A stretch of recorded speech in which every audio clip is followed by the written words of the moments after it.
Let us move towards the electrical forecasting. In the electrical forecasting, we will be learning how we forecast the electricity and what are the conditions in this one.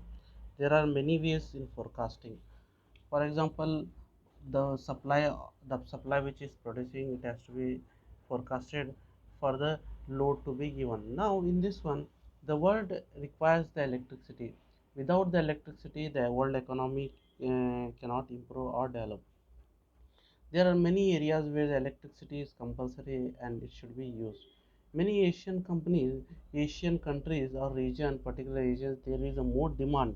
There is a completely more demand of the electricity due to the increase in the population, growth of per capita income, and the migration of people to urban area, and also increasing demand of the people for the electricity. So there is a demand for the electricity and demand has to be met. So in this one, they have to check what is the load forecast. Forecasting of the load is very important. If you don't forecast the load, then it is not possible to fulfill the demand of the consumers. Now in this load forecasting, there is energy forecasting. For example, particular small area is there, they will forecast how much, what is the energy required at that place. That is very important. In this next, the load requirement. See, load requirement is very important. In load requirement, they have to divide how, what is the load required for domestic, commercial, industrial, agriculture and other load. This one, for example, for a generating or constructing a electric generating power plant, you require a lot of time.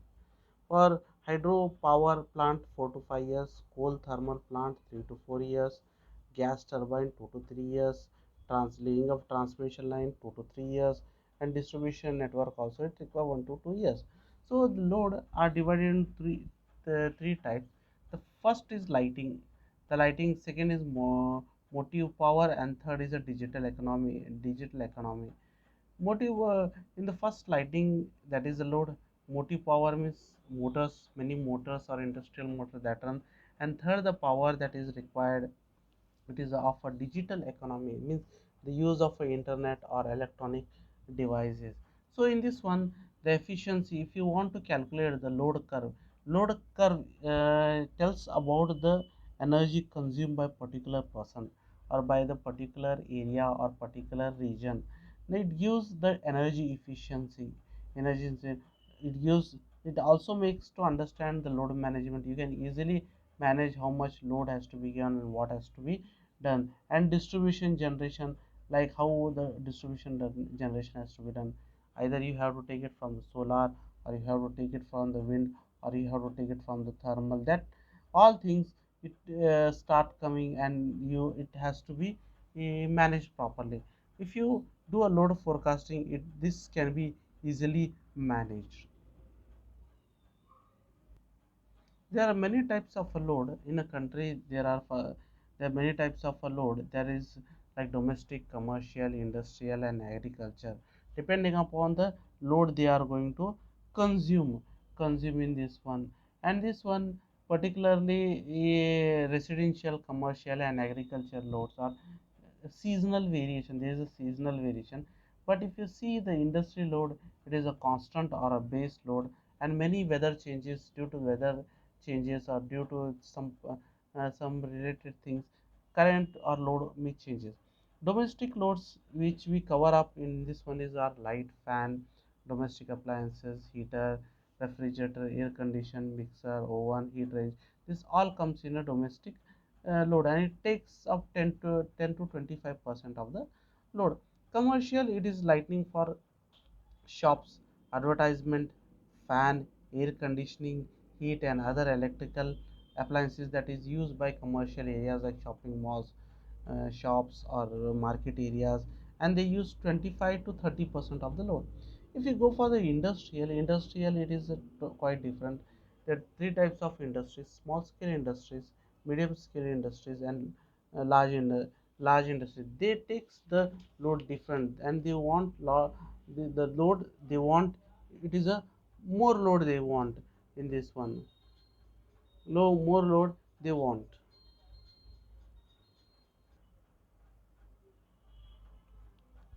The other agriculture load is there. For agriculture load, the uses the load current for irrigation purpose.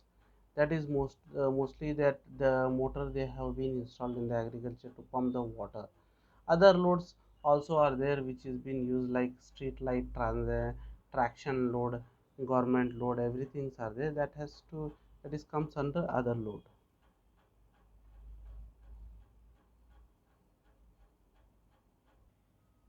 The next comes the system load. Now in this system load, a consumer, when a consumer is there, it requires many things. It requires the load or the electricity should be in the proper profile. That the frequency should be 50 hertz. Voltage should be there. Real power, reactive power. This all things comes into it. When the consumers goes on increasing, the load also goes on increasing, and high flux chances of high fluctuation take places. So to decrease the fluctuation or to change or to minimize the fluctuation, various various things procedures is done or various steps has been taken to this one. Now in this one they have shown a load curve. This load curve shows a typical load in a city. The first one 2.1 it shows in the city, whereas 1 indicates domestic load, 2 industry, 2 industrial load, 3 is a commercial, and the 4 is the total load it is a showing. And they have shown the graph also, that is a system load characteristic, load of the active power as well as the reactive power they have shown. Active power as well as reactive power both are required, and in this one it is divided, the load is divided into motive load. Motive load means motor load, it is called as motor load, heating load, light load, and system losses. These are the load which shows, and this graph shows about shows the system load characteristic for power, for real power, and for the reactive power.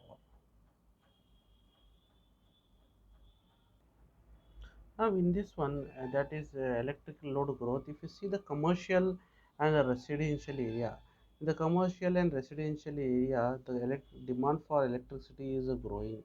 For example, residential area, there are many household or apartment houses which requires the electricity, and consumption increases, and they require for lighting the refrigerator also, and most of the product or most of the things which they are using, it is of a use they are using of electricity only. By the help, with the help of electricity, they can start the equipment. Now in the diagram, if we see the diagram, this is shown the diagram, this is the diagram of the peak, how the typical 66 kV feeder load happen.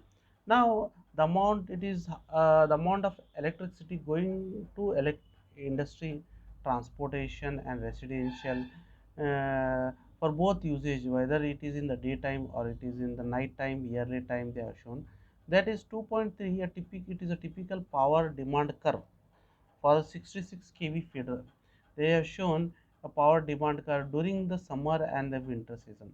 Now in this, for example, what they have told, in the morning when the work start, when the at the morning the work start, the factory starts, in the factory lighting is turned on, public transportation start running, energy consumption start increasing during the time. In the morning time, the consumption of energy will be more, that is morning peak demand will be, morning peak demand will be there, it will be there. During the daytime, during the daytime there is some, the power decreases a little bit, because what happened that time, lunch break will be there, shift will be there, so the machines will be turned off, and other labor or other manpower will be coming. If you take in the evening, that there is a lot of changes. As soon as the evening happens, 6 to 7 o'clock, that time public transportation start, electric vehicles start, commercial street lighting start, an apartment, in the apartment they turn on the light, they turn on the tvs, radio set, air condition, heater, and during the, and in this way what happened at the evening time also, the peak for electricity goes on increasing, and the night time it drops drastically the consumption, because what happen after 11 o'clock, 12 o'clock, the consumption of electricity decreases, and that time it drops. Now other factor which affect this one, it is weather also. Weather changes, lot of weather changes. If you see in the winter large amount of energy is required to heat your heat for the heating and the lighting. And if you see in the summer time, the air condition has to be started, there also it requires more energy.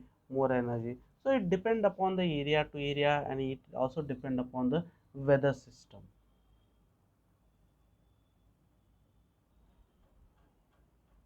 In the next one, they are explaining about the electrical forecasting. There are many ways to forecast the electricity. It is divided into basically three parts: long term, long term, mid term, and the short term. So for the long term, it goes from it may be from 2 to 25 years, midterm maybe 1 or 2 years, or short term is maybe weekly or monthly it will be there. So there are many ways to find out. The method how to find the electric forecasting. The first comes the extrapolation method. In this method, they have said that every 100 fold increase in per capital generation, the rate of growth of population will be reduced to half. They have given the formula. That formula G stand for annual percentage growth in power generation, U per capital generation, C is a constant with point 0.2 multiplier. By using this one, we can find out what are the increase or the load generation, or which is the load.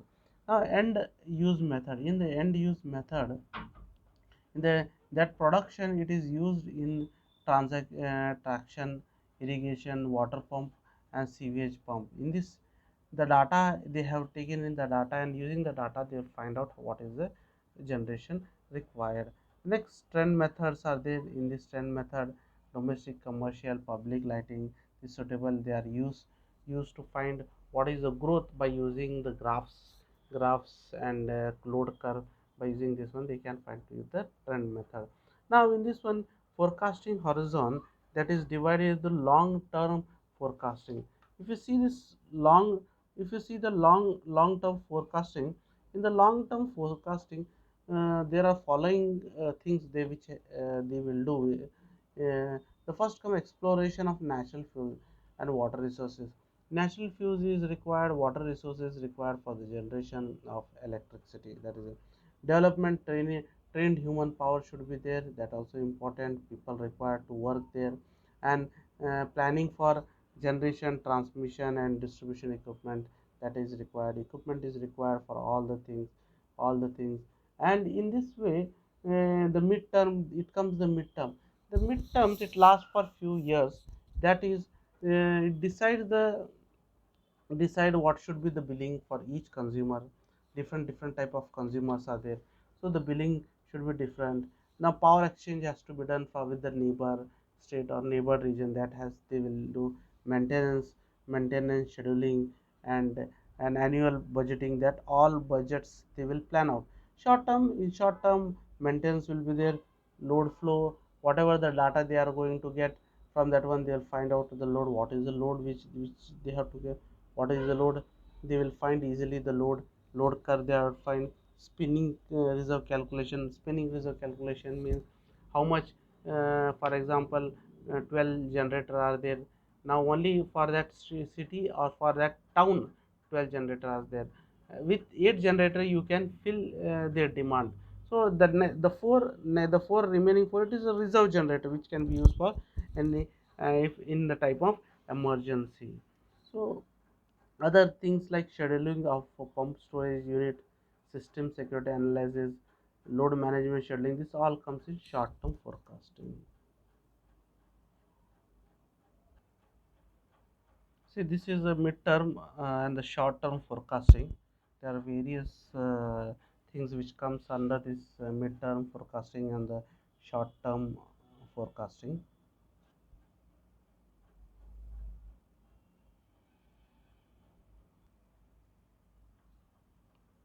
The next is forecasting technique. In this forecasting technique, if you see, there are many methods. Now the data which is obtaining in the power system, it is too large and complex.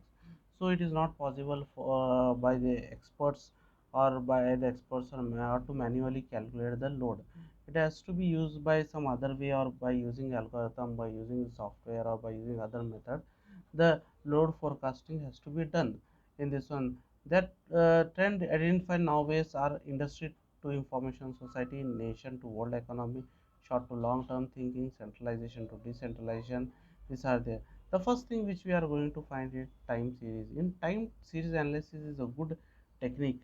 It is involved in using the past history. The past history data, or data like electricity, like current, voltage, mega in megawatt, or capacity, how much it is taking, various types of data it is used, like amperes, voltage, w, or megawatt, kvar, and there are many types of power, reactive power, real power. This all data, whatever is it, they are using the data and finding what is the forecasting technique for it.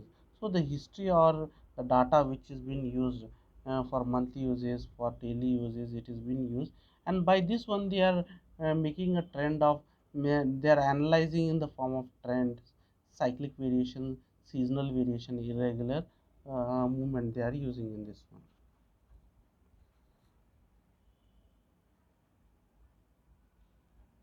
If you see this in diagram, there are many types of trend they are using. That is total process they are using, basic trend they are using, seasonal variation, load fluctuation. Then moving average, that is also another method, where they take a number of data of current, of voltage, or frequency. They all take that data. By using that data, they plot out the graph in this one, for seasonal wise, for non-seasonal wise, they will plot out the graph, and they'll come to know what is the real picture going on, and how they can find out the load forecasting. Trend projection, there are many trend projection, like basic trends, seasonal variation, load fluctuation. In basic trend, if you see, there is a no change, it continuously it moves, continuously moves. How this type of basic trend, seasonal variation, and random fluctuation they are making, they are drawing the graph by using the mathematical equation. There are many mathematical equation they are using. By finding the solution, they will come up the equation, like for example a straight line is there, parabolic equation is there. By using that technique formula, logarithm, polynomial, algorithm, by using all this method, they will come to know, they will have find out the various graphs. Based on that various graph, it will come. That graph you can see in this one, 2 point figure 2.5. That is seasonal also is there, cyclic is there, random also they are using in the random also. This type of graph they will find. Cyclic means there is a change in the period timing, it will change once or twice in a year, it will goes on changing. Random means weekly, monthly change in the climate. This all things are there which is getting recorded. The next one, this one is regression curve. That is for the peak one, what happens in the peak one, how things changes, how we get the peak, that also is drawn. This is the graph for that one.